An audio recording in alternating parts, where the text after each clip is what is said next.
Welcome to the Fear and Greed Business Interview. I'm Sean Aylmer. We're big fans of small business in this podcast. To grow a small business, you've got to master so many individual skills. And when it comes to sole operators, you're doing it all. The bookings, the invoicing, all the paperwork, the marketing, not to mention the actual job itself. Now, MYOB has developed an app specifically designed for sole operators. Sole traders, freelancers, contractors, consultants, side hustlers, self-employed.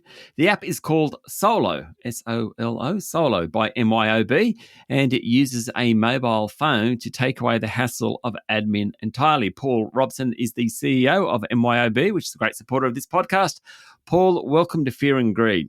Sean, thank you for having me back. And we are also big fans of small and medium businesses. Absolutely. Now, I want to get to Solo in a minute because to me, the bane of my existence is finding time to sit down in front of my computer and kind of do all this sort of stuff. But just before we get to the app itself, you guys, you deal with small businesses, medium-sized businesses all the time.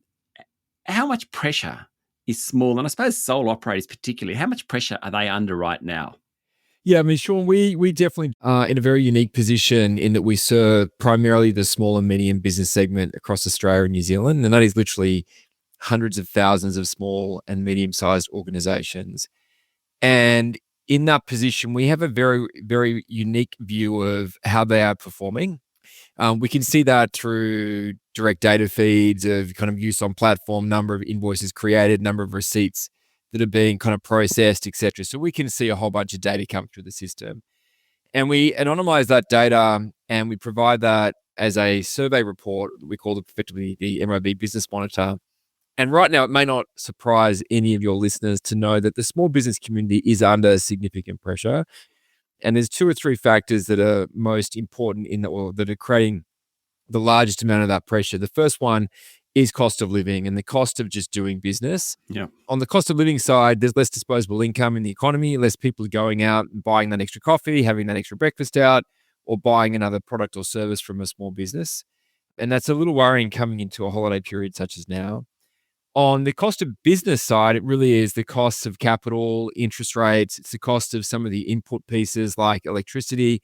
So they are being hit a little bit from both directions right now. Less kind of money in the market being spent on goods and services, and it's more expensive to run and operate a business that it is today than it has been in the past. And is this across industries? Interestingly, I'll give you two breakdowns, Sean. I'll give you it by sector and I'll give it to you by state. It's standard across all states with the exception of Western Australia.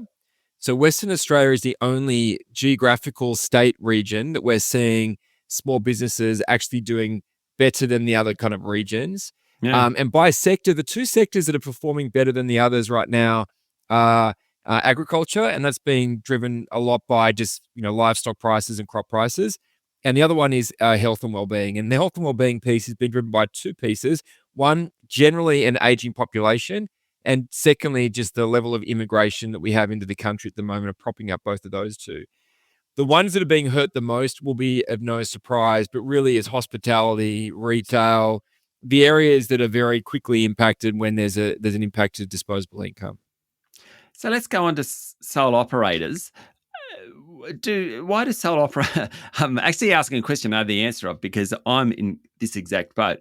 Why is it that we do everything so manually? Why is it that we rely on spreadsheets? Well, it's probably worthwhile defining what a sole operator is first. True. So a sole operator, generally speaking, is someone who is running a non-employing entity. That's how we generally kind of define that operator. It's not necessarily someone whose entire job is doing that function or creating a business, because in many cases, a sole operator is someone running effectively a side hustle. They may be someone working in an established organization or a large corporation or working in a government department that is doing something on a weekend. It could be anything from creating something that they're selling at a local market. It might be someone who has a hobby farm. It might be someone who's providing services. It might be a freelancer. It might be a creative person who is, sculpting in the backyard or selling paintings. It literally covers so many spectrums of industries, but the main definition is an entity that is not employing and effectively has the person who is operating the entity is the person running the entity. And as you said a second ago, they're generally not very focused on using digital technology. And in many cases, that's because of the way they started that entity. They've started usually doing something on a very small scale, and it may build up over time. The scale may increase over time, but before they know it, they've got puts and takes, ins and outs of the business happening, but they never set up the digital foundation in the first place. And so that results in them, in some cases, running their business with a shoebox full of receipts and an Excel spreadsheet, or they're generating invoices using, Microsoft Word or a PDF. And so they start having all these different kind of functions around their business. And one of the other things that's super interesting is small businesses that are running as a sole operator, in many cases, don't differentiate their bank account between the bank account that they may be accepting their salary into and also the bank account that they're operating the business in. So they therefore, and why is that important? It means that sometimes it masks the ability for them to really understand the cash flow of the business that they're running. Wow, that part surprises me. I suppose the point here is that if you have an app like Solo and you get yourself away from those the Word invoices and away from the spreadsheets and all that, you're actually going to save yourself a lot of time and be much, much more efficient. Only when it comes to finding out who's paid, who paid that invoice, it's actually hard to chase that down unless you've got software like this. Yeah, I mean, so in terms of numbers, there's about 1.5 million small business operators that are operating as non-employing entities. So that's the size of the market. Of those 1.5, and by the way, that's 61% of business entities in the country. So the vast majority of business entities in Australia are sole operating entities. Over half of that number, so call it around 600, 700,000, we believe, our data shows us, are not using digital technology to run their business. So what happens? What's the difference if you do? By using an app like Solo by MYOB, and Solo by MYOB is a mobile native. Think about it as like an assistant in your pocket. And what it does is it allows you to create on the fly invoices. So you can be at a bus stop, at a cafe, wherever you are, and you can literally on your phone create an invoice, or you can recognize a receipt and start an accounting workflow. The ability for you to do that on the fly means that you're staying up to date with the day-to-day, minute-by-minute actions inside your business. And then our data on that shows for the customers that are currently using Solo by MYOB that they're saving up to 17 hours a week of administrative burden just by staying on top of those actions as they happen, rather than leaving them and doing a whole kind of bunch of work at the end of the week and impacting on time. And if there is one thing that small business operators tell us that they do not have anywhere near enough of, it's time. It's time. Yep. For a couple of reasons. Sometimes to run, many cases to run the business, but also sometimes they want some time back with their family and their friends to be able to continue to have that social engagement. And so anything that gives time back, it's not just about the financial benefit of being able to use that time in billable hours, but it's also about giving sole operators time back in their week to do other activities. Stay with me, Paul. We'll be back in a minute.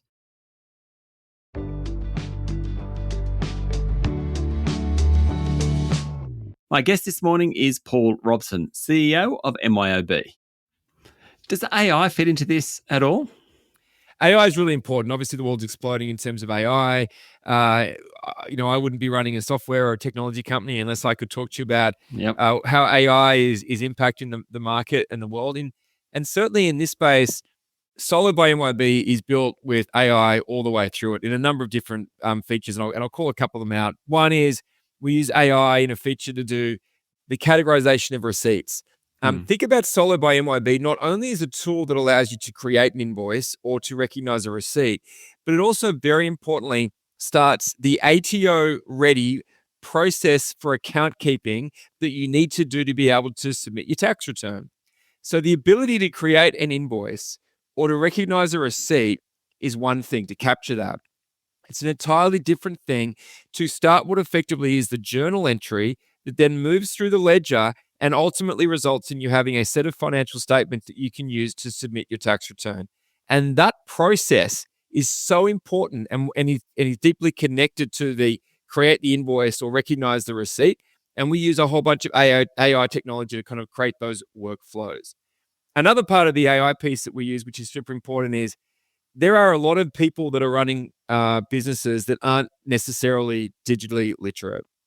In many cases, they're also people that may have recently arrived to Australia where English isn't their first language. And so we use a whole bunch of AI tools to help with the onboarding journey and the step-by-step process of helping our customers understand how to use the technology, get it up and running, and how to kind of use the features, inside the app.